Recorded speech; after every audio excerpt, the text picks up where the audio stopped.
in camp, and our exercise was to go down to the beach and dig a hole and crawl down in the sand and stay there all night to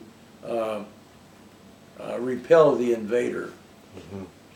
So yeah, I crawled down in the hole all night, put marine coat over my head, some cold, wet sand. The next day I didn't feel good. The following day I had a temperature and my right knee was swollen. I had cellulitis. That put me in the hospital, base hospital. And we were just getting sulfa drugs, all the modern drugs. We didn't have any. So it wasn't a drug except hot compresses. And I was in one of the wards where they repaired men's rear end from riding in tanks and half tracks, cysts and stuff. Oh boy. So I finally got better, and by then the Army had realized you can't take a man out of the bed and put him in a trench. The guys were collapsing after they'd had appendicitis and stuff because they weren't rehabbed. So they started a rehab unit at the hospital. So they rehabbed us to the hospital to get our strength back. Well, in the meantime, the division packed up and went to New York and then to Europe. Mm-hmm. That's how I got off from the 11th Armored. And when we got reshuffled out of the hospital in July, August, I ended up in 16th Armored in Fort Smith, on Camp Chaffee, Fort Smith. So because they were forming 14th, 16th, and 20th as a backup, as I said. So that's how I got to 16th Armored and Fort Smith and Marianne. Otherwise, I had gone over with the 11th, and they went in through Belgium and had heavy losses, and I might not have been here. So I got over with the 16th Armored. We ended up in a chateau, and we had headquarters company for the armored division was about 30 people, and had a captain who had been a vice president in a bank, and there was a major who'd been a teller in the bank, same bank, and the major was the ranking officer of this cadre of Armored Division headquarters, about a dozen people, doctor and captain and major and stuff. And they occupied the chateau, and the headquarters GIs slept in this French chateau barn.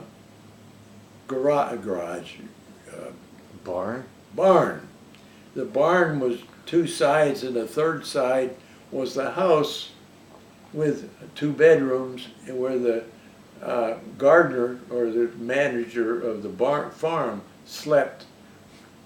And his other half was horse stables, and the horse stables kept the house warm. And he had a 13-year-old daughter.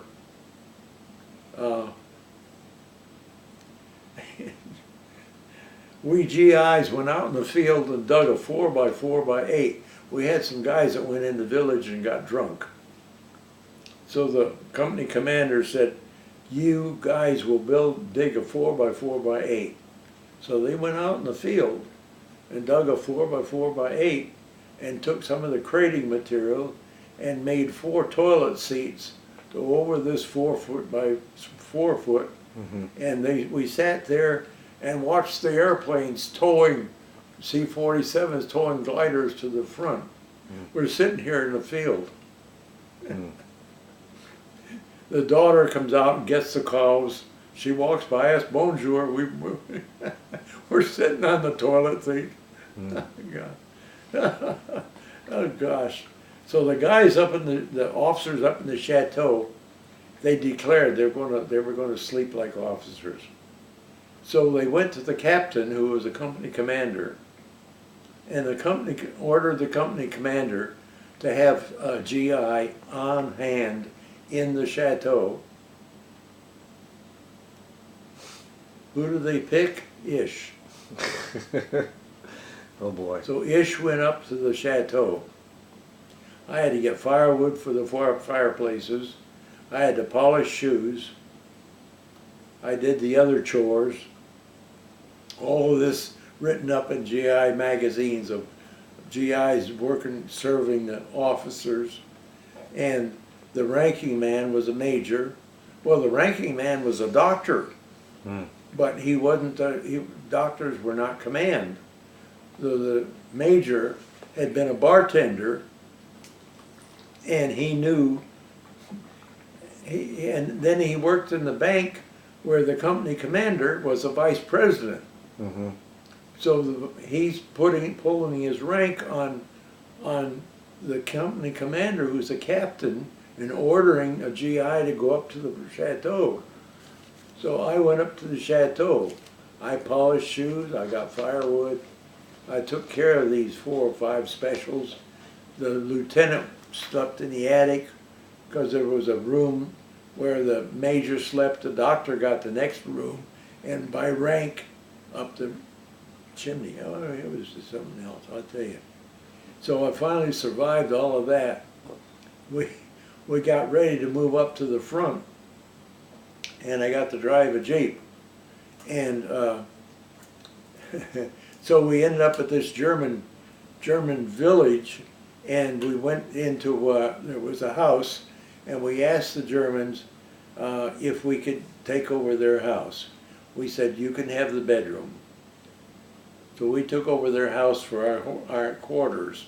The basement had a washing machine and some other things in it.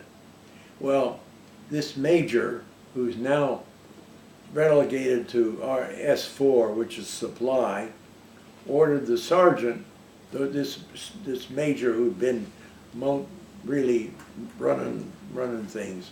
So he ordered the sergeant to take the washing machine out the back door and put it in the backyard. Our new company commander, Lieutenant Colonel, came around and said, called the sergeant out and said, who ordered you, where did this come from? And he says, the basement. And who did you order, how did you do it? I was ordered to remove it from the basement, because S4 supply was in the basement. Okay, you remove it, take it back to the basement. The colonel called the major up and said, did you order that move to the backyard? Yes, I did, sir. He dismissed him and sent him back to the cavalry company where it belonged. That took care of the major. So I felt better for the captain, because the captain, who was the bank vice president, had been, well, the major said, I'll put you on report. So he wrote a report on the major, on the captain refusing a direct order. And it ended up in the division headquarters, and the vice commander was a friend of the captain, who was the bank vice president, and he pushed her off to the side. So they never court-martialed the captain, because it was he wasn't supposed to order GIs to go service. I mean, you're talking, all this stuff was really something. So we finally got assembled as a division, and then we moved up to the front, eventually, into Nuremberg. And as I said, but that was a real experience. So I got firewood and I cleaned shoes. Plebe. I was a GI. Plebe. Yeah. Oh boy. What about the time you told me that you and another got stuck behind enemy lines in Yugoslavia overnight in the Jeep? Do you remember that?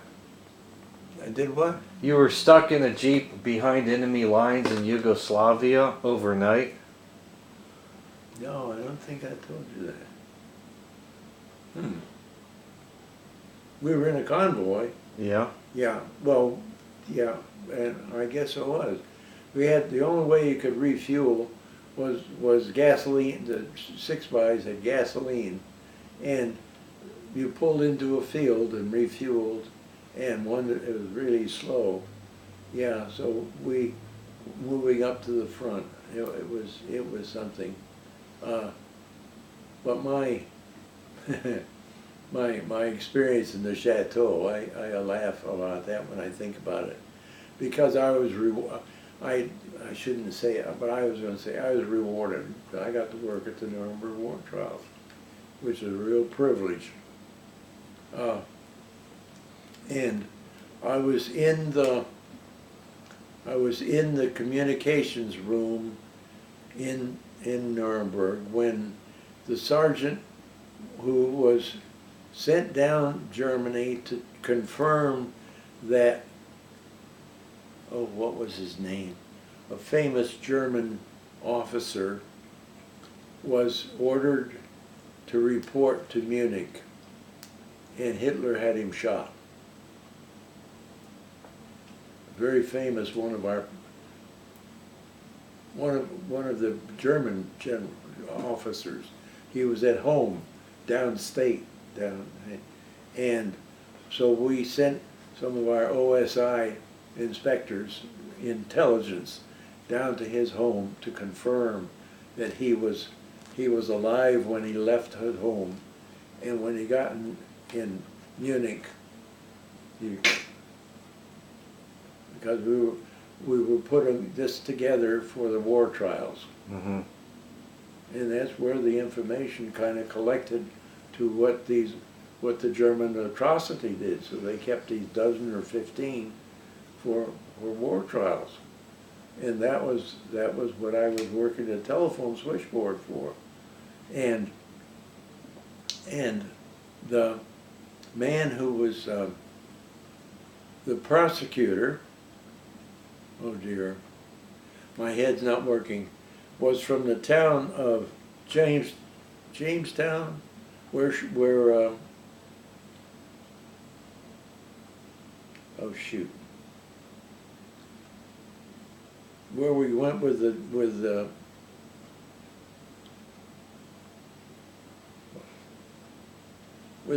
where we went for the Munich on the Lake, Chautauqua.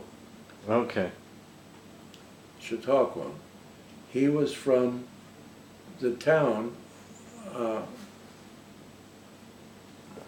Jamestown or whatever the town is, and the people in the town organized a war trials,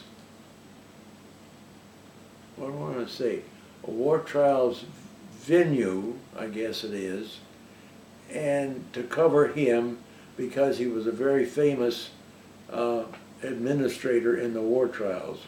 You know who I'm talking about, you've heard. Well, he was very fair, what I'm saying, and he did an excellent job for 2 or 3 years of running the war trials. Well, he was from Jamestown. Mm-hmm. Okay. And when they found out I had worked at the war trials, they asked me for a half-an-hour interview. So I'm on file with this club. It's not a club, but it's a memorial, not memorial, what do I want to say, a history office in Jamestown, where they've got the memorabilia, you call it, of stuff of the war, because the administrator was from their town. What's his name? So anyhow, my name and record and picture is on file in this organization, and we went there for supper because I worked at the war trials. So that was an experience, even though I had to work in the chateau, or I didn't come home as a master sergeant. I got to do other things. But that was a real experience to work at the war trials. And I think it was very, what do I want to say, fair that they were tried and they were some were put to death. One took poison himself.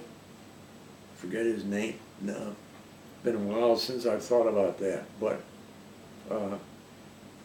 America tried to do right by the German people, and I think when everything got leveled and settled down, the older German people recognized that they had been hoodwinked by this young clan that took over. And so the German people are very solid people. It wasn't their fault that they were hoodwinked into this, and stories you see or movies show that as starting as an underground movement, the Nazis. Hail. And the general government was naive. And so when Hitler finally got a hold of it, it was too late. The older German people all recognized that. But he'd captured all the youth, and when you capture all the youth, the people are 18, 20, 25, hell, that's great. What the cause is, who cares what the cause is? We'll go do it. And it was sad, but that's what happened to Germany. So anyhow, my German experience, my European experience was, I came home a private, but that's all right. I don't mind. But it paid off, because the old sergeant of Fort Dix said, "Why don't you join the reserves?" And I said, "Why?" He said, "We're not going to have another war. We're cutting up ships. We're sinking airplanes, all this stuff." Okay. So I signed up. And, oh yeah, God is getting so. And so I signed up. So we went to Angola, as you know, and got finished college, and I got back. And what happened in '51? Korean War. Yeah. And I'm in the reserves.